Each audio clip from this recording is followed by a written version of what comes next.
है friends, welcome to SGT. तो हमने प्रीवियस लेक्चर में पढ़ा था इफ स्टेटमेंट और इफ एल स्टेटमेंट के बारे में। तो आज का जो टॉपिक है हमारा वो है difference between if statement and if L statement.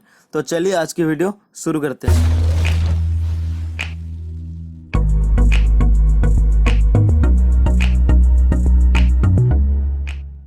तो चलिए देखते हैं डिफरेंस क्या है इफ स्टेटमेंट और इफ एल स्टेटमेंट के बारे में। तो अगर मैं बात करूँ इफ कंडीशन के बारे में, तो बेसिकली इफ कंडीशन यूज होता है कंडीशन को चेक करने के लिए। तो ये कुछ इस तरह से होता है इफ स्टेटमेंट का सिंटैक्स। तो यहाँ पर कुछ कंडीशंस होते हैं इस ब्लॉक में, तो ये कंडीशन को चेक करी जाती है बाय कंट्रोल। मतलब ये जो कंडीशन है इसको चेक करता है, कंट्रोल चेक करता है। अगर ये कंडीशन ट्रू है तो सिंपली जो इफ की बॉडी दिख रही है इसके अंदर कंट्रोल आता है। तो इसके अंदर जितने भी स्टेटमेंट होते हैं उन सारे स्टेटमेंट को कंट्रोल एग्जीक्यूट करता है। अगर कंडीशन ट्रू नहीं है तो कंट्रोल सिर्फ इफ के बाहर आता है। अगर इफ के बाहर कुछ स्टेटमेंट मौजूद होते हैं तो उनको एग्जीक्यूट करता है। तो सिंपल कुछ इस तरह से काम करता है इफ स्टेटमेंट। अगर हम इफ एल्स की बात करें तो इफ एल्स भी एक कंडीशनल स्टेटमेंट है जो कि यूज होता है कंडीशन को चेक करने के लिए। उसका सिंटेक्स कुछ इस तरह से दिखता है कि ये होती है कुछ कंडीशन, यहाँ पर हम इनपुट करते हैं कंडीशन को। तो अगर कंडीशन ट्रू है तो सिंपल हम इफ ब्लॉक के अंदर आते हैं। इफ ब्लॉक के अंदर आके यहाँ पर जितने भी स्टेटमेंट होते हैं उन सारे स्टेटमेंट को यहाँ पर एग्जीक्यूट करते हैं। अगर कंडीशन ट्रू नहीं है तो यहाँ पर एक दूसरा ब्लॉक होता है जो कि होता है एल्स ब्लॉक। तो सिर्फ हम एल्स ब्लॉक के अंदर आते हैं। एल्स ब्लॉक के अंदर आने के बाद अगर कंडीशन ट्रू नहीं है तो सिंपल एल्स ब्लॉक के अंदर जितने भी स्टेटमेंट होते हैं उन सारे स्टेटमेंट को कंट्रोल एग्जीक्यूट करता है। तो दोनों के बीच में डिफरेंस ये है कि यहाँ पर सिर्फ कंडीशन चेक होता है, चेक होने के बाद कंट्रोल बाहर आता है। अगर कंडीशन ट्रू नहीं है, अगर कंडीशन फॉल्स है तो सिंपल ये जो पूरी इफ दिख रही है ना, ये पूरी एग्जीक्यूट नहीं होगा। यहाँ पर मान लो कुछ और स्टेटमेंट है, उन सारे स्टेटमेंट को कंट्रोल एग्जीक्यूट करेगा। तो यहाँ पर कोई और स्टेटमेंट अगर है तो इस स्टेटमेंट का कोई भी लेना देना नहीं है इस कंडीशन के साथ। तो सिंपल ये अलग चीज़ है, ये जो स्टेटमेंट होती है ये अलग चीज़ है। तो सिंपल भाषा में बताएं, यहाँ पर कंडीशन एक बार चेक होता है। अगर कंडीशन ट्रू है तो सिंपल हम इसके अंदर आते हैं। इसके अंदर जितने भी स्टेटमेंट होते हैं उन सारे स्टेटमेंट को हम एग्जीक्यूट करते हैं। लेकिन यहाँ पर क्या होता है, यहाँ पर कंडीशन तो चेक होती है। अगर कंडीशन ट्रू है तो सिंपल इफ ब्लॉक के अंदर जितने भी स्टेटमेंट होते हैं उन सारे स्टेटमेंट को हम एग्जीक्यूट करते हैं। अगर कंडीशन ट्रू नहीं है तो सिंपल हम एल्स ब्लॉक के अंदर आते हैं। एल्स ब्लॉक में जितने भी स्टेटमेंट होंगे सारे स्टेटमेंट एग्जीक्यूट होंगे।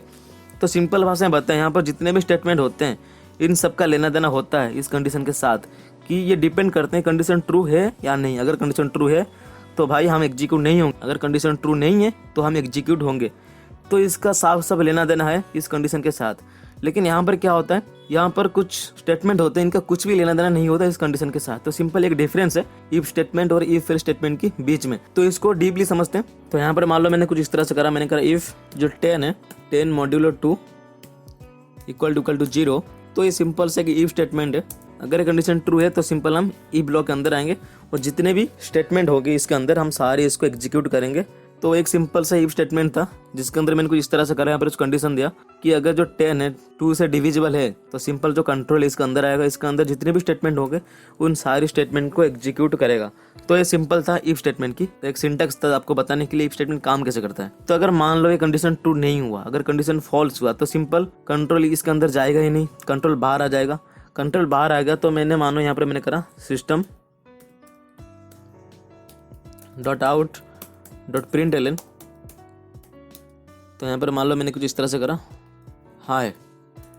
तो यहाँ पर मैंने कुछ स्टेटमेंट दिया है यहाँ पर कि आप देख पा रहे हो जो स्टेटमेंट इसका कोई भी लेना देना नहीं है इस कंडीशन के साथ। चाहे वो कंडीशन ट्रू हो या ना हो, ये स्टेटमेंट तो एग्जीक्यूट होगा ही होगा, क्योंकि इसको हम यूनिवर्सल स्टेटमेंट बोलते हैं जो कि प्रोग्राम में हर बार एग्जीक्यूट होगा। तो यहाँ पर सिंपल क्या हो रहा है, अगर मान लो कंडीशन ट्रू है तो सिंपल हम इसके अंदर आएंगे, इसके अंदर जितने भी स्टेटमेंट होंगे उन सारे स्टेटमेंट को एग्जीक्यूट करेंगे। उसके साथ साथ ये वाला जो स्टेटमेंट दिख रही है ना system dot out dot println hi, ये भी एग्जीक्यूट होगा क्योंकि एक यूनिवर्सल स्टेटमेंट है। ये चाहे कंडीशन चेक हो या कंडीशन चेक नहीं हो ये एग्जीक्यूट होगा, इसका कोई भी लेना देना नहीं है इस कंडीशन के साथ। तो सिंपल है, अगर कंडीशन फॉल्स हुआ तभी एग्जीक्यूट होगा, अगर कंडीशन ट्रू हुआ तभी भी ये एग्जीक्यूट होगा।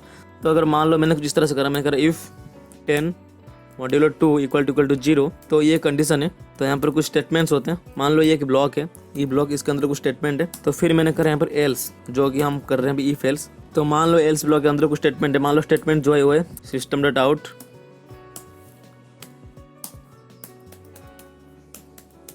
प्रिंटलन।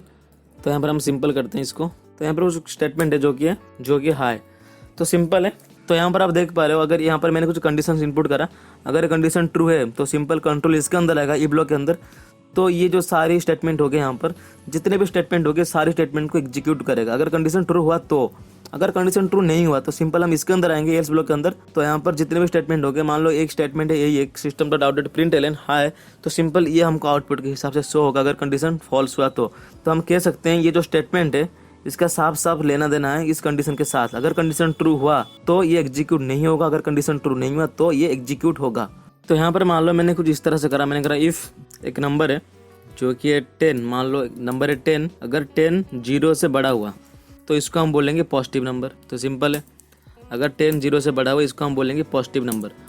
तो अगर 10 0 से बड़ा नहीं हुआ तो इसको हम पॉजिटिव नंबर नहीं बोलेंगे, इसको हम बोलेंगे नेगेटिव नंबर। तो ये कंडीशन है, अगर ट्रू हुआ तो इसके अंदर आएंगे, अगर कंडीशन ट्रू नहीं हुआ तो इसके बाहर आ जाएंगे। इसके बाहर जितनी भी स्टेटमेंट होगी उनको सारे को एग्जीक्यूट करेंगे। तो यहाँ पर सपोज कर लो मेरे को कुछ इस तरह से करना है, मेरे को एक प्रोग्राम डिजाइन करनी है जावा में जिसमें हमको चेक करना है कि कौन सा नंबर पॉजिटिव है और कौन सा नंबर नेगेटिव है। तो मान लो मैंने कुछ इस तरह से करा, एक यूजर से नंबर लिया, मान लो यूजर कुछ नंबर एंटर करा 20, तो हमको पता है जो 20 है पॉजिटिव नंबर है। तो हम सिंपल यहाँ पर चेक करेंगे। तो मान लो मैंने यहाँ पर चेक करा, ये जो ए है यूजर एंटर करा ना, ए के अंदर 20 है, तो यहाँ पर जो कंडीशन है अगर ये ट्रू हो रहा है तो हम इसको बोलेंगे पॉजिटिव नंबर। तो मान लो ये कंडीशन ट्रू नहीं हुआ, मान लो ये जो ए है हमने कुछ इस तरह से करा, मैंने करा ए स्मॉलर देन 0, जो कि 20 जो है स्मॉलर देन 0 नहीं है, तो कंडीशन फॉल्स है। अगर कंडीशन फॉल्स हुआ तो हम इसको बोलेंगे नेगेटिव नंबर। तो सिंपल है, तो हम इसको नेगेटिव नंबर है या पॉजिटिव नंबर है डिफाइन कैसे करेंगे, क्योंकि हम तो यहाँ पर सिर्फ एक ही कंडीशन को चेक करें कि नंबर पॉजिटिव है या नेगेटिव है। तो यहाँ पर एक प्रॉब्लम होती है कि यहाँ पर हम कंडीशन को सिर्फ एक बार चेक करते हैं तो एक बार रिजल्ट आती है जो कि पॉजिटिव नंबर या नेगेटिव नंबर। तो सपोज कर लो मेरे को चाहिए कि मैं इस कंडीशन को 2 बार तो चेक करना ही पड़ेगा कि कौन सा नंबर नेगेटिव है और कौन सा नंबर पॉजिटिव है। तो मान लो यहाँ पर क्या करूँगा फिर मैं, तो मैंने यहाँ पर करा if a greater than 0, then हम बोलेंगे इसको पॉजिटिव नंबर। फिर दूसरा कंडीशन डालते हैं इफ़ ए स्मॉलर देन 0, तो हम सिंपल यहाँ पर करते हैं नेगेटिव नंबर। तो ये हमारा कोड है चेक करने के लिए पॉजिटिव नंबर कौन सा नेगेटिव नंबर कौन सा है बाय यूजिंग इफ स्टेटमेंट। तो यहाँ पर आप देख पा रहे हो हम कंडीशन को 2 बार चेक कर रहे हैं पॉजिटिव नंबर और नेगेटिव नंबर को डिफाइन करने के लिए। पहले हमने यहाँ पर चेक करा, अगर है तो ये, अगर नहीं है तो फिर यहाँ पर चेक करा, अगर है तो ये। तो हमने यहाँ पर क्या कर रहे हैं कि कंडीशन को बार बार चेक कर रहे हैं कि ये पॉजिटिव है या नेगेटिव है। तो इसमें क्या होता है, मेमोरी बहुत वेस्ट होता है, क्योंकि यहाँ पर आप देख पा रहे हो कि हम दो बार कंडीशन को चेक कर रहे हैं। तो ये एक दिक्कत है इफ स्टेटमेंट की बारे में। तो मान लो मैंने कुछ इफ एल्स को यहाँ पर यूज करा, मैंने करा इफ ए ग्रेटर देन 0, तो हम सिंपल यहाँ पर बोलेंगे ये पॉजिटिव नंबर है, ठीक है। मान लो यहाँ पर मैंने बोला इसको पॉजिटिव नंबर, अगर नहीं है हम सिंपल यहाँ पर बोलेंगे इसको नेगेटिव नंबर।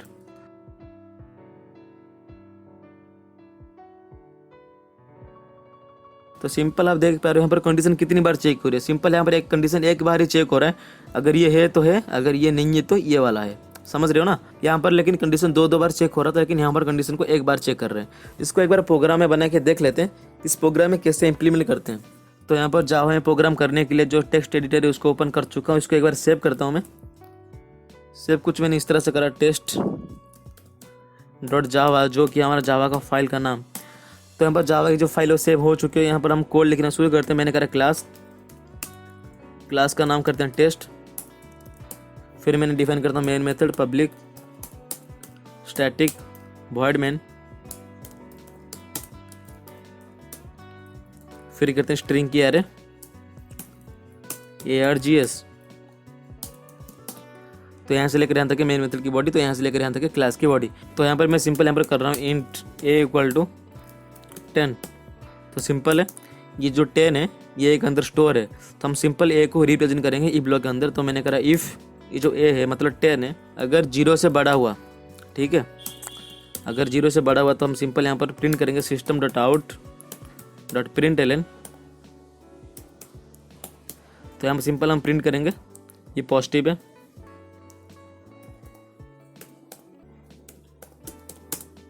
Positive number.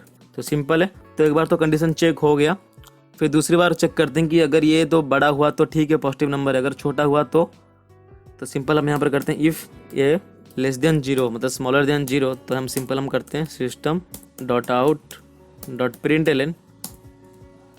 तो सिंपल हम करते हैं यहाँ पर नेगेटिव नंबर।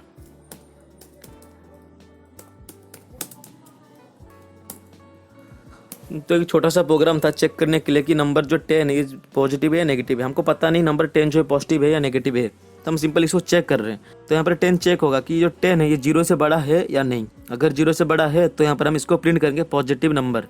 तो सिंपल है 10 यहाँ पर आया, 10 आके ए पे स्टोर हुआ, तो ये चेक हुआ कि ये कंडीशन ट्रू है या नहीं। अगर हाँ कंडीशन ट्रू बिल्कुल है तो सिंपल हम इसको एग्जीक्यूट करेंगे, इसको इग्नोर करेंगे। तो कुछ इफ स्टेटमेंट इस तरह से काम करता है। अगर स्टेटमेंट पहले से ही ट्रू हो गया तो हम सिंपल इसको एग्जीक्यूट करेंगे, इसको इग्नोर करेंगे। तो सिंपल यहाँ पर इसको सेव करते हैं, CMD को ओपन करते हैं। तो मैंने करा CMD, तो CMD ओपन हो चुका है। कंपाइल करते हैं, मैंने करा जावा सी, फाइल का नाम है test.java।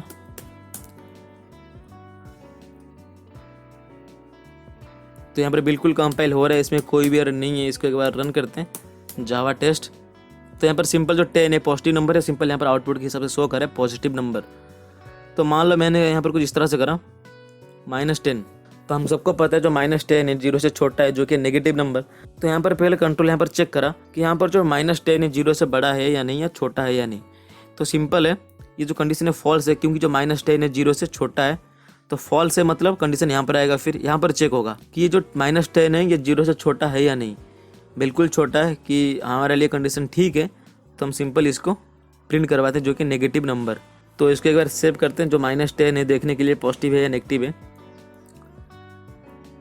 जावा सी टेस्ट.java, जावा टेस्ट। तो यहाँ पर सिंपल शो करे नेगेटिव नंबर। तो मतलब जो -10 है वो नेगेटिव नंबर है, क्योंकि -10 जो 0 से छोटा है। तो मेरे को एक बात बताओ, यहाँ पर कंडीशन कितनी बार चेक हो रही है? यहाँ पर कंडीशन दो बार चेक हो रही है। एक बार यहाँ पर चेक हो रही है, अगर एक बार यहाँ पर चेक हो रही है, तो हम कह सकते हैं मेमोरी वेस्ट हो रही है यहाँ पर, क्योंकि हम बार बार कंडीशन को चेक कर रहे हैं। तो अगर मैं कुछ इस तरह से करा एल्स, तो आप देख पा रहे हो एल्स ब्लॉक के अंदर कोई भी कंडीशन नहीं है।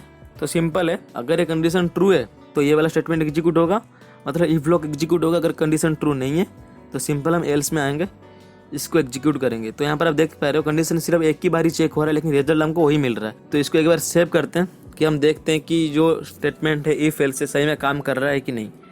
सेव करने में कंपाइल करते हैं, जावा सी टेस्ट.java कंपाइल हो रहा है बिल्कुल। रन भी करते हैं। तो यहाँ पर शो करें नेगेटिव नंबर, जो कि -10 है वो नेगेटिव नंबर है। तो सिंपल यहाँ पर मैंने करा +10।